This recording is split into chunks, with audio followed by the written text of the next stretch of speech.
Bem-vindas, bem-vindos, bem-vindes. Sexta-feira de live de Cannabis na Política. Vamos começar aqui com Cosme Damião aqui na proteção. E vamos falar hoje com o Fabrício Rosa, que é candidato a deputado estadual por Goiás. Estamos aqui nessa sexta-feira de sol. Estou em Goiás, né? Acho que é a primeira live que eu estou fazendo na mesma cidade que o entrevistado. E hoje a gente vai poder falar um pouquinho mais sobre o que o Fabrício, né, pensa, as propostas dele com cannabis, caso ele seja eleito, né? Então vamos aguardar ele entrar aqui. Mas para começar eu quero falar um pouquinho sobre essa série. Estou aqui empolgada fazendo contatos e várias lives sobre isso, até as eleições, né? Então a ideia dessa live de cannabis na política é justamente chamar para essa pauta, né? Conversar com quem está se candidatando. Então, independente de partido, obviamente, né, os candidatos de esquerda têm mais abertura para falar sobre isso, normalmente, mas também estou disposta, se alguém quiser sugerir aí, alguém de centro, direita, que quiser falar sobre cannabis na política, pode me mandar, pode também escrever e perguntar, né? A ideia dessa live é levantar, dessa série, é levantar esse assunto, é tão importante. Se os candidatos, né, pretendem e se dizem antirracista, antiproibicionista, de levantar a pauta da cannabis e tudo que envolve isso, que é saúde, segurança pública. Então, essa é a importância. E nesse período de eleição é quando a gente tem que realmente levantar essa pauta para a sociedade como um todo, que é nesse momento que a gente está discutindo, né, o que a gente quer para a sociedade, o que a gente precisa. Então, esse é o momento de levantar essa pauta. Esse é o esforço que eu acho que a gente tem que fazer. Na minha opinião, só existe saída dentro da política. Então, né, fora a revolução aí que a gente ainda vai fazer, mas enquanto isso a gente tem que focar em ter representatividade na esfera pública. Então essa é a intenção. A intenção é que quem simpatiza com cannabis, quem usa cannabis, quem tem algum benefício com essa planta, ou quem entende que a guerra às drogas é um estrago para a sociedade. Então é isso que é o objetivo, que essas pessoas votem em pessoas que levantem essas pautas. A gente precisa, do mesmo jeito, né, que tem a bancada ruralista, a bancada da bala, a gente também precisa ter uma bancada da cannabis em todas as esferas, né, públicas, desde a municipal, estadual, federal. Então a gente tem essa chance de fazer isso com o voto. E é isso que eu pretendo levantar aqui com quem está disposto a conversar sobre cannabis na política. Então, o Fabrício tá, né? A gente está aguardando ele entrar aqui para a gente começar nosso papo. Enquanto isso, se vocês tiverem alguma pergunta sobre cannabis na política, perguntas para o Fabrício, pode colocar aqui nessa caixinha de perguntas. E deixa eu ver se ele já entrou. Não estou vendo. Fabrício, se você entrou, pede, faz o requerimento para poder entrar aqui e conversar comigo. Luninha, no Canadá, o governo, nem todos os produtores de cannabis do mercado, no site ou nas lojas privadas, têm produtos que nós não achamos. Não entendi essa pergunta. Em São Paulo, Paulo Teixeira, medicamentos formulados com cannabis é dele. O meu voto aqui é exatamente, vamos votar em pessoas que já fazem também pela cannabis, né, que é o caso do Paulo Teixeira. São candidatos que já estão, né, também em mandatos que fizeram alguma coisa pela causa da cannabis. Candidatos em São Paulo, então, o Gabriel, por exemplo, que é candidato a governador de São Paulo, fala sobre cannabis. Vou fazer uma live com ele também, do PCB. E aí em São Paulo tem várias pessoas, eu conversei já com algumas. Maísa, por exemplo, é uma que eu conversei aqui. De Belo Horizonte, quem que eu conversei? foi a Dona Teresa, maravilhosa Dona Teresa. Antes de ontem, conversei lá no Rio com o André Barros, então tem uma galera aí pelo Brasil apoiando essa causa, ou pelo menos se abrindo para conversar sobre isso. Então eu acho que essa é a importância, e por isso que eu também falei algumas vezes aqui para vocês, né, que pensam que isso é importante, falar com seus candidatos. Obviamente, só sou uma e ainda, né, fazendo essas lives aqui, estou fazendo quase 2 por semana, mas a gente tem muito candidato no Brasil que quer falar sobre isso, né, que fala sobre isso. Então, e é importante também, mais do que a resposta é a pergunta, já falei isso aqui, assim, mesmo que o candidato não responda, né, se você perguntar o que eles pretendem fazer pela cannabis, quais as ideias deles de projetos pela cannabis, caso sejam eleitos, o importante é eles entenderem que tem pessoas querendo saber isso. Por isso, escrevam aí para todo mundo que vocês conhecerem, que estão se candidatando, e cobrem uma posição sobre a cannabis. É inevitável, a gente vive no Brasil hoje uma pré-legalização, então é inevitável que a gente já tem produtos na farmácia, a gente já tem mais de 200 empresas de fora, né, principalmente dos Estados Unidos, vendendo produtos de cannabis no Brasil. A gente tem indústria farmacêutica produzindo no Brasil, ou seja, isso a gente não está falando de alguma coisa que não existe, a gente está falando de uma indústria brasileira que já existe e que ela tem que ser descriminalizada, regulamentada, legalizada, e aí sim a gente vai poder avançar nas pautas que a gente quer, principalmente, né, na parte de justiça social, que é tão importante. Então vamos conversar com quem acha isso também importante e tem propostas. Não sei ainda se o Fabrício entrou, se alguém vê ele por aí. Alguém dá um arroba aí no Fabrício para ele entrar. Se não, também posso falar aqui horas sobre isso. E o que mais que eu ia conversar com vocês hoje? Eu vou falar um pouquinho então aqui do Fabrício, né, que ele está entrando, daqui a pouco ele entra. Espero não ter levado um bolo ao vivo. Já aconteceu isso comigo antes, né, Nico? De levar um bolo virtual, entrar na live e o convidado não entrar. Bom, como eu tenho muito assunto também, né? Aí não tem problema que eu engato aqui em qualquer assunto e vou horas aqui falando de cannabis, não é esse o problema.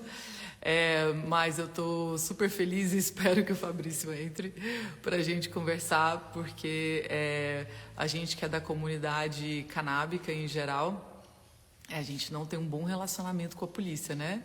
E para quem conhece a polícia do estado de Goiás, a mesma coisa, é uma polícia bem violenta. Então, todo mundo que fuma nesse universo brasileiro ou qualquer outro lugar, viu? Vamos falar aqui também que, independente muito do lugar, lógico, o Brasil é um caso à parte pela violência que mas é bem importante a gente... todo mundo sabe que quem consome cannabis não é muito... a gente vê a polícia, né, com essa visão que tem base na realidade, mas tem pessoas como o Fabrício, e por isso que eu estou super feliz de conversar com ele, justamente porque ele é contra-intuitivo a postura dele dentro da polícia, e é tão importante a gente ter pessoas como ele dentro da categoria. Então a gente precisa eu quero saber, tem várias curiosidades para saber da trajetória dele. Vamos ver se ele entra. Mas ele trabalha há mais de 22 anos dentro da polícia, tem um mestrado bem legal. O mestrado dele é de desafios e angústias das mães que perderam filhos ainda na adolescência pela guerra às drogas. Então esse foi um mestrado dele. Bem interessante ver a pesquisa dele e a importância dessa pesquisa, né? Então ele já tem esse olhar em relação à guerra às drogas. Já deram um arroba no Fabrício? Alguém me ajuda aí. É só escrever aqui, dar um arroba aqui no chat aqui, que eu acho que ele recebe lá. tô sentindo aqui um cheiro de bolo virtual. Mas vamos lá falar mais um pouquinho. Ele faz também um doutorado, né, em direitos humanos. E a gente também, né, a guerra às drogas e tudo isso que acontece é uma violação, um encarceramento no Brasil, que é uma tortura, né? É violação dia após dia dos direitos humanos. Então também esse é um lado que ele está fazendo agora, né, dentro da pesquisa do doutorado, que é super interessante. Que mais? Fabrício, entra aí. Aí, agora sim. Fabrício, pede aí faz a requisição aí para falar comigo. E aí já entra aqui, que eu estou aqui já falando aqui do seu mestrado, do seu doutorado. Deixa eu ver se eu consigo pegar. Tem que fazer esse request aqui dentro. Não sei se eu consigo fazer. Se eu clicar no seu nome aqui, eu não estou conseguindo clicar no nome e requisitar. Então, se você puder... Aí, agora sim.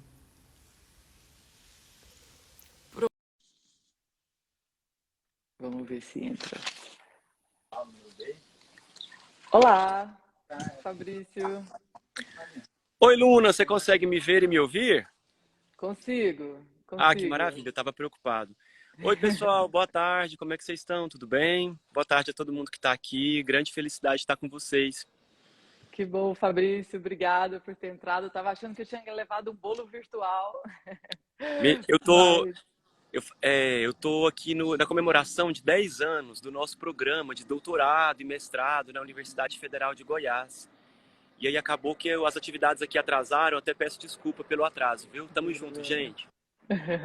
Que bom, Fabrício, eu estava aqui te apresentando um pouco, mas eu queria que você se apresentasse melhor aqui para todo mundo. Fala um pouquinho, né, da sua trajetória e da sua candidatura. Bem, Luna, olha só, eu vou caminhando e conversando com vocês. Se Sim. ficar ruim, eu estou aqui na Universidade Federal de Goiás, se ficar ruim, vocês avisam. Bem, eu sou Fabrício Rosa, eu sou policial há 22 anos. Na polícia eu trabalho com enfrentamento ao tráfico de pessoas, ao trabalho escravo, ao trabalho infantil, à violência sexual contra crianças e adolescentes. São muitos anos fazendo operações de enfrentamento à violência sexual, à exploração sexual. E eu, mais ou menos 2011, 2012, eu ingressei em uma associação chamada LEAP, Law Enforcement Against Prohibition. É uma associação de servidores do sistema de justiça criminal que não concordam com essa política irracional, violenta, de guerra às drogas. É uma associação internacional, está presente em mais de 30 países. Foi quando eu iniciei essas discussões sobre legalização.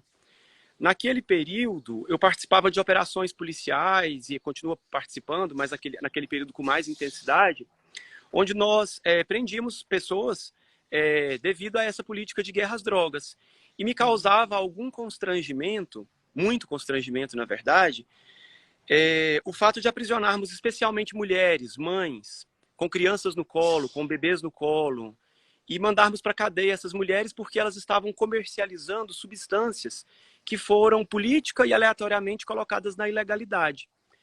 E eu pensava, cara, essa mulher vai ficar 5 anos, 10 anos, porque a pena vai de 5 a 10 anos para o chamado traficante. E isso me causava uma angústia, porque eu tinha certeza já naquela época que isso não é fazer um bom país, que isso não é fazer uma boa política. Então eu procurei essa associação, a partir daí começamos a nos reunir nessa associação, e depois em 2015 fundamos um movimento de policiais. Nós fomos 7 fundadores, nós fundamos o movimento Policiais Antifascismo, porque nós percebemos que era necessário discutir política de drogas, discutir legalização, mas era preciso ampliar essa discussão. E aí nós fundamos um movimento que tentava denunciar à época essa onda fascista que estava chegando ao Brasil.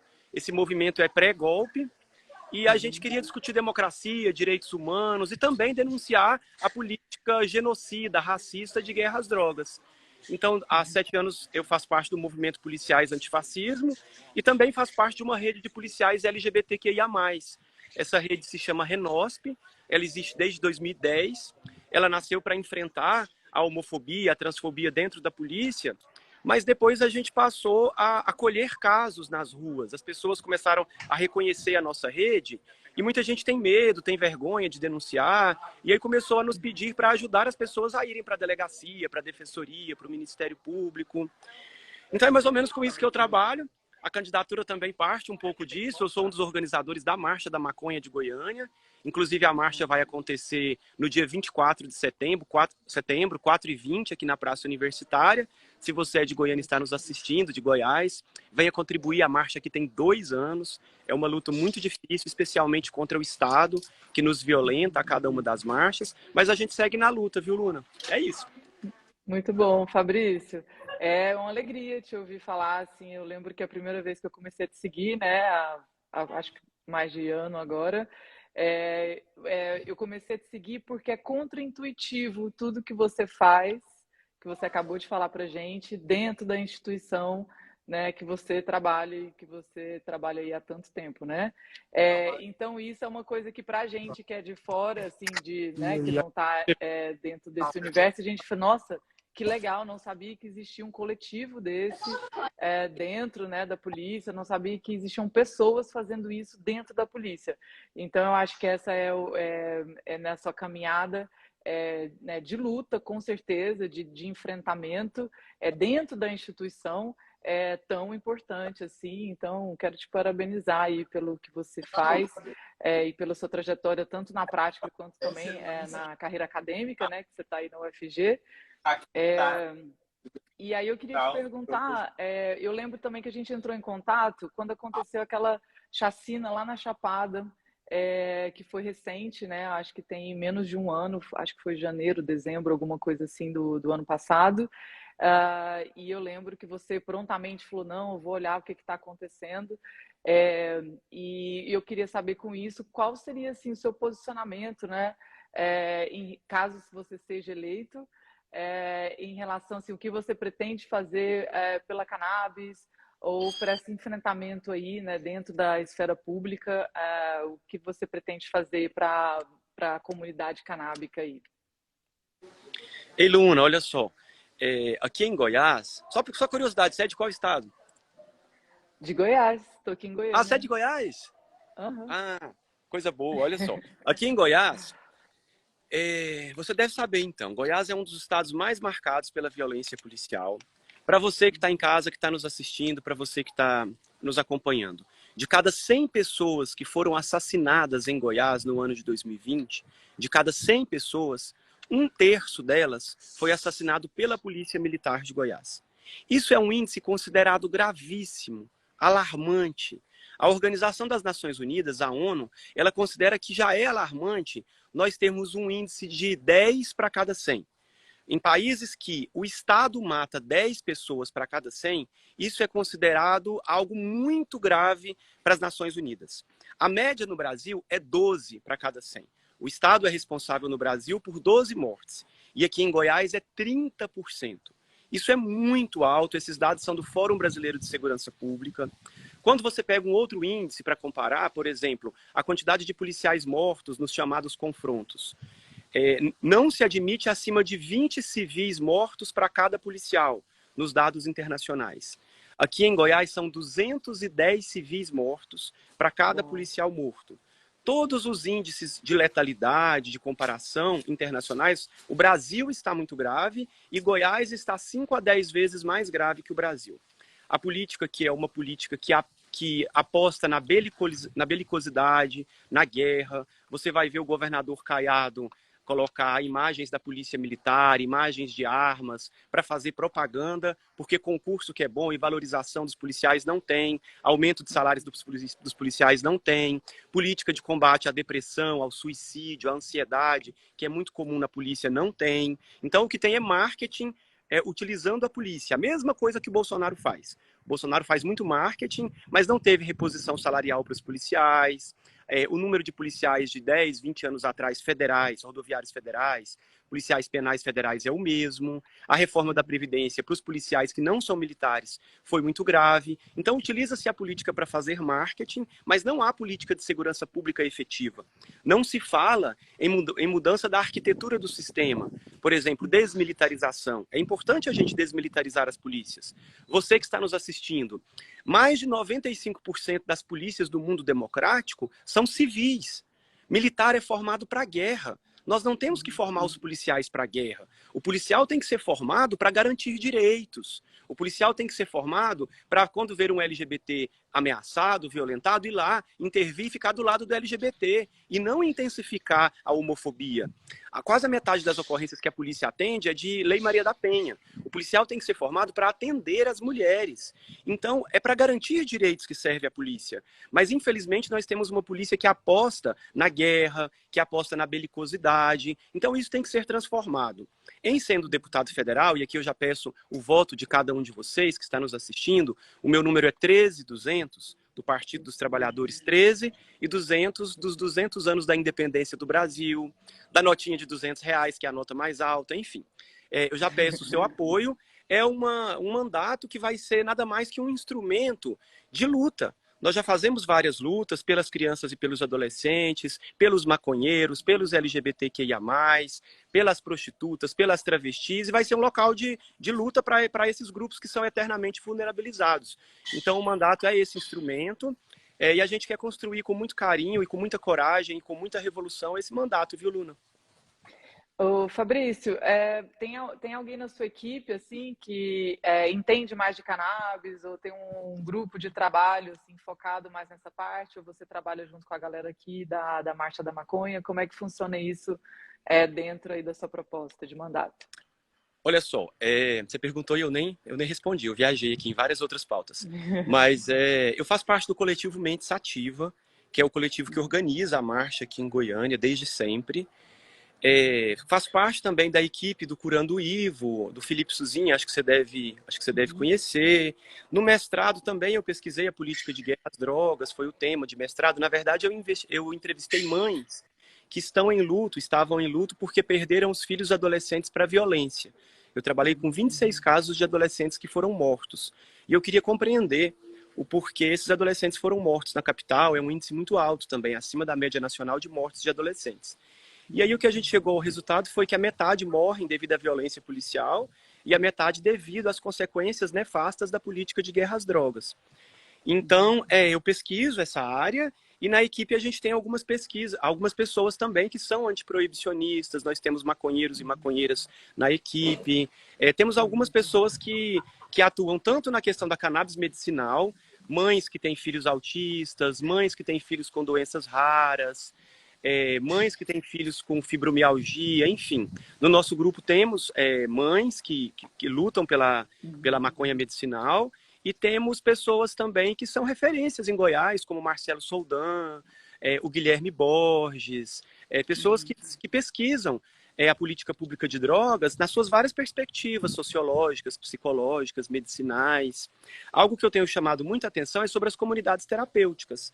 O que a gente quer fazer no nosso mandato é denunciar essas chamadas comunidades, porque o governo Bolsonaro ele vem enfraquecendo a RAPS, que é a rede de atenção psicossocial, onde tem os CAPs, enfraquecendo a RAPS e enviando recursos para as instituições religiosas.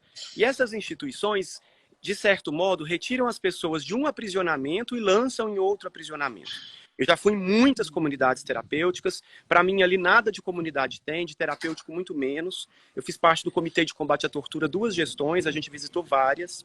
A gente via ali choque elétrico, suicídio, violência e pouca ciência, pouco psicólogo, pouco psiquiatra, pouco educador físico. Então a gente compreende a dor das mães, das famílias que têm os filhos dependentes, a gente quer colaborar também, mas colaborar numa perspectiva de respeitar a autonomia, a independência das pessoas, de colaborar para que as pessoas alcancem a abstinência caso elas queiram. Cada um tem uma velocidade, cada um tem uma história.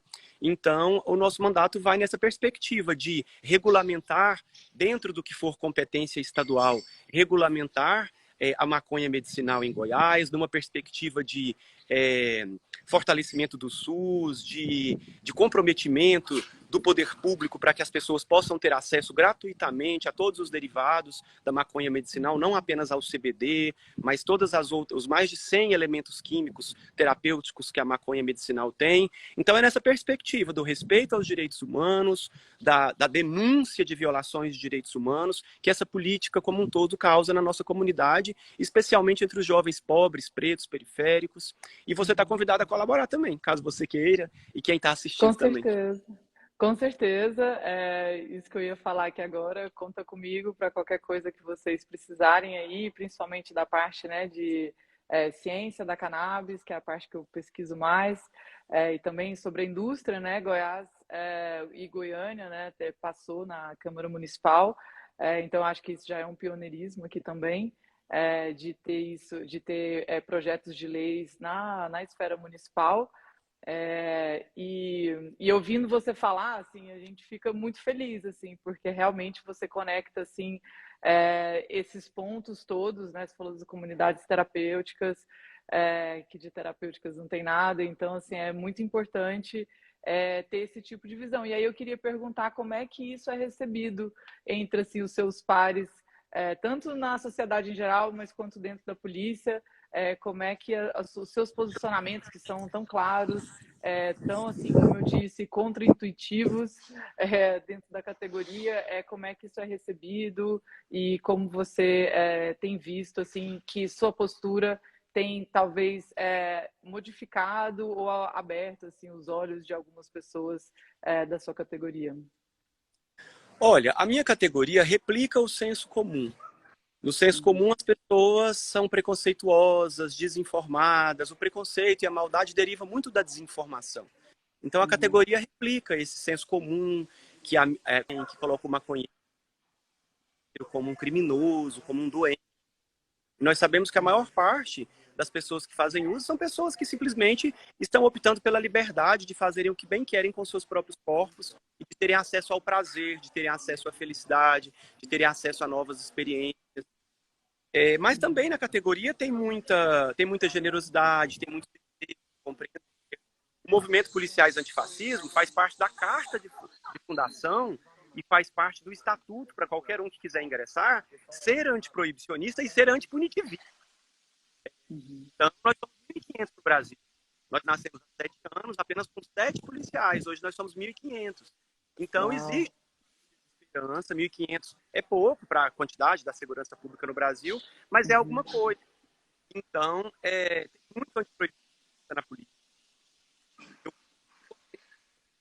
A quantidade, assim, tem aumentado. Vou dar um exemplo. Há uns 20 anos atrás, porque eu já sou velho, né? São 23 anos de polícia quase. Eu acho que você deve ter entrado com 15, né, na polícia. 43.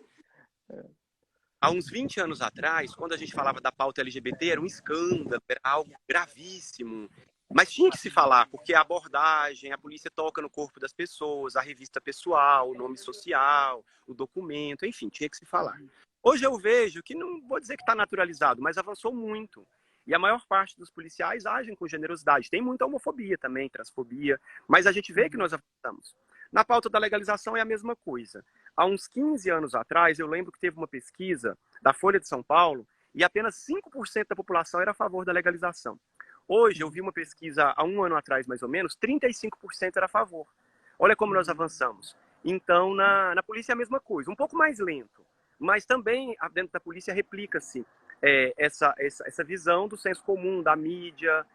Só que a polícia tem um outro fator que atrapalha essa luta, porque a polícia criou, ou a sociedade, enfim, um ethos do guerreiro. Então, nós vivemos num ethos que o cara é um guerreiro, dessa masculinidade tóxica. Então, ele tem que enfrentar um inimigo. E esse inimigo, nos nossos tempos hoje, é o chamado traficante, principalmente. E nós sabemos que a maior parte dos traficantes nada mais são que jovens pobres, pretos, sem emprego, sem oportunidade, que estão comercializando um cigarro de maconha para o seu amigo. E esse menino é colocado na cadeia, ali todas as suas esperanças e sonhos são retirados e as pessoas estão achando que essa política pública funciona. Só que os policiais, uma parcela ainda não tem conta que isso não é política de segurança pública. Encarcerar um jovem porque ele não tem emprego, porque ele é pobre, isso não é uma política de segurança pública. Então, alguns estão se dando conta disso. Existem várias pesquisas, uma pesquisa boa é do juiz Marcelo Semer. Ele fez uma pesquisa com mais de 800 sentenças em São Paulo, Rio de Janeiro, foram 8 estados.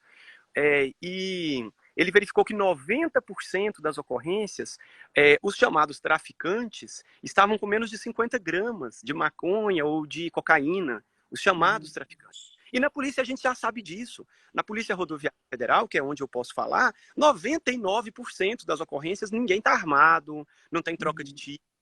Então são caminhoneiros pobres que se submetem a essa situação porque são pobres, são mulheres pobres que vêm da Bolívia porque tem 3, 4 filhos, são homens pobres que vêm para o Paraguai, ou a nossa pobreza do Brasil, porque esse país, a marca principal é a desigualdade, é a injustiça, é a concentração de renda.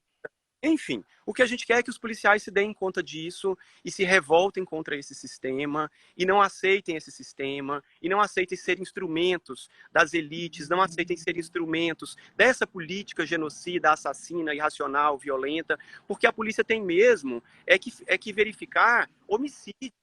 São 40 mil homicídios por ano no Brasil e descobre-se apenas 20% da autoria. A polícia tem mesmo que verificar estupros. São mais de 500 mil mulheres estupradas por ano no Brasil e não se sabe a autoria. Tem que se verificar latrocínios. É com crimes graves e reais que a polícia tem que se dedicar. A polícia não tem que se dedicar a esses crimes inventados, porque isso é uma invenção. Inventou-se essa política há uns 50 anos atrás, e vocês conhecem isso melhor que eu, quem está aqui nos assistindo, e essa política ela é fruto de um racismo estrutural, porque série de outras práticas racistas. Essa política é fruto de uma guerra econômica, vocês devem saber. Lá nos Estados Unidos, uma guerra da celulose e do petróleo contra o cânhamo, e o cânhamo perdeu o lobby econômico, e a partir disso houve um lobby em vários países para que se criminalizasse. Enfim, essa política é fruto da burrice, da violência, da falta de informação, e a gente quer que os policiais saibam disso. Então, o movimento Policiais Antifascismo faz reuniões para denunciar tudo isso, para gritar, para falar isso é burrice, vamos nos preocupar com o Brasil real, com a violência real, vamos nos preocupar se o cara está fumando maconha ou não está fumando maconha, isso é cada um faz o que quiser com o seu corpo. Você falou aqui, né, que a maioria com esse dado do juiz, que a maioria tem em média aí 50 gramas, né?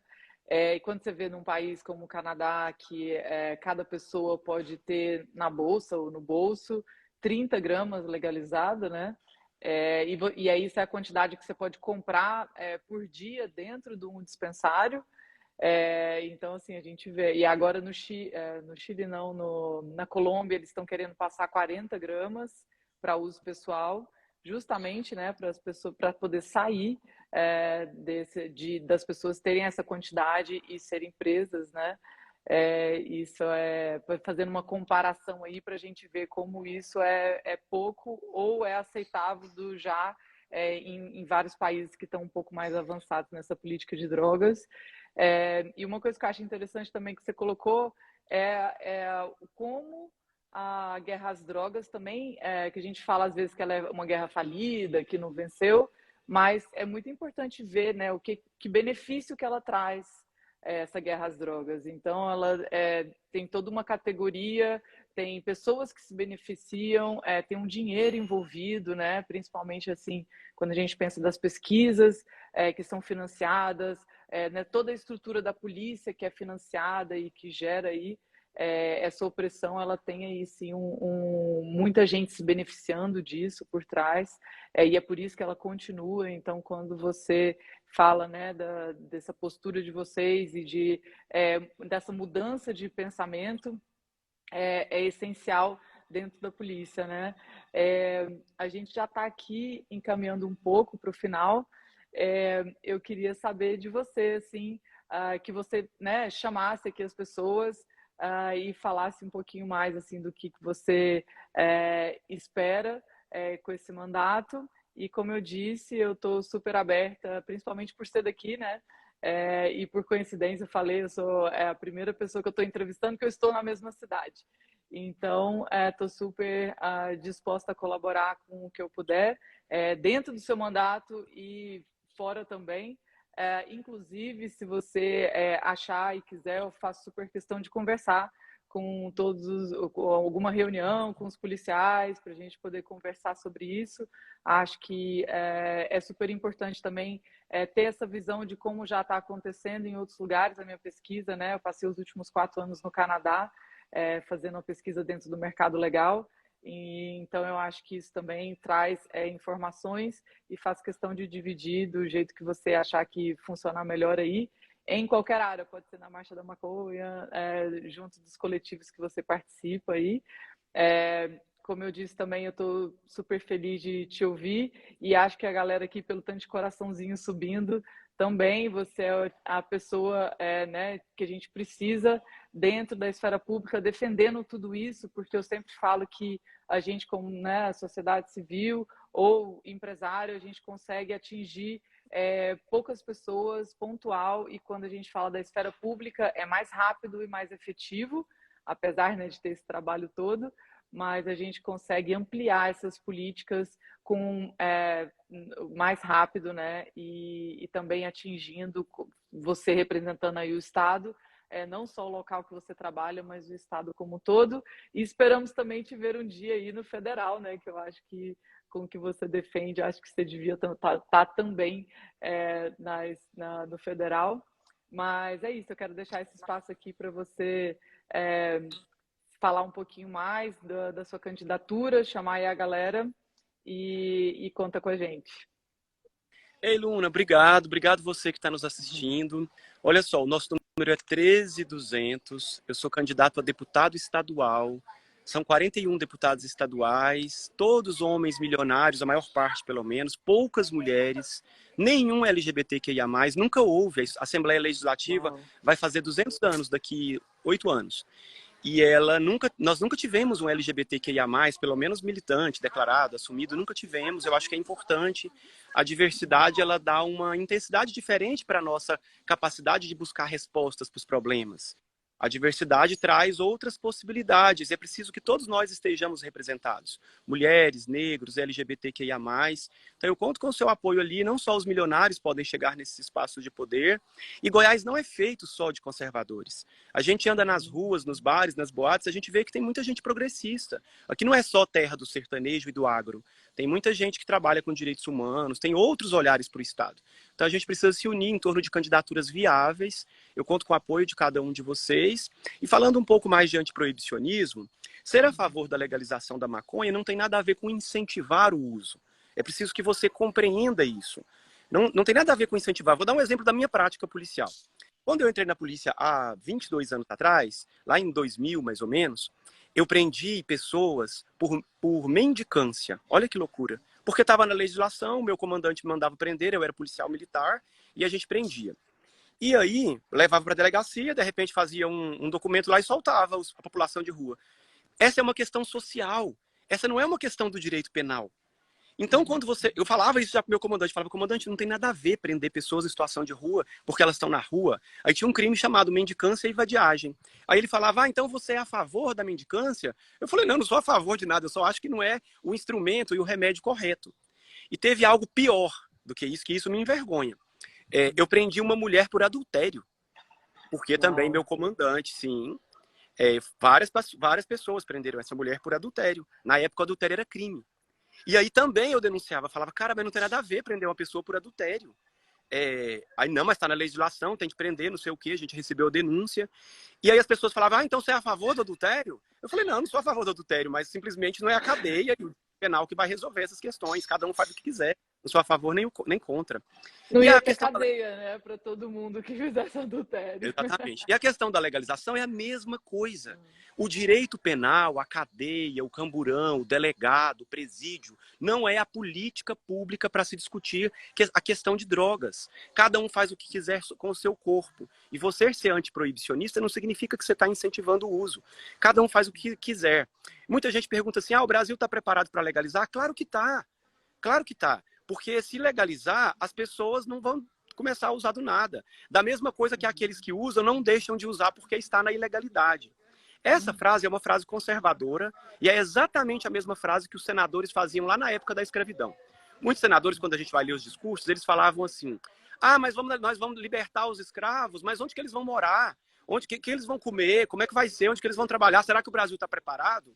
Então, o povo conservador sempre usa esse termo, e nós estamos preparados sim, porque a gente tem o maior sistema de saúde pública do mundo, que é o maior patrimônio dos brasileiros, e não há aumento no número de usuários. quando a gente legaliza. Portugal legalizou em 2001. Eu tive a oportunidade de conhecer... Descriminalizou, né? Descriminalizou, sim, em 2001. Então, eu tive a oportunidade de conhecer dispensários nos Estados Unidos, e a gente tem várias pesquisas que demonstram que não aumenta o número de usuários. Em alguns países até reduz o número de usuários, porque os adolescentes, especialmente, se identificam muito com coisas proibidas. Então, você entender que legalizar...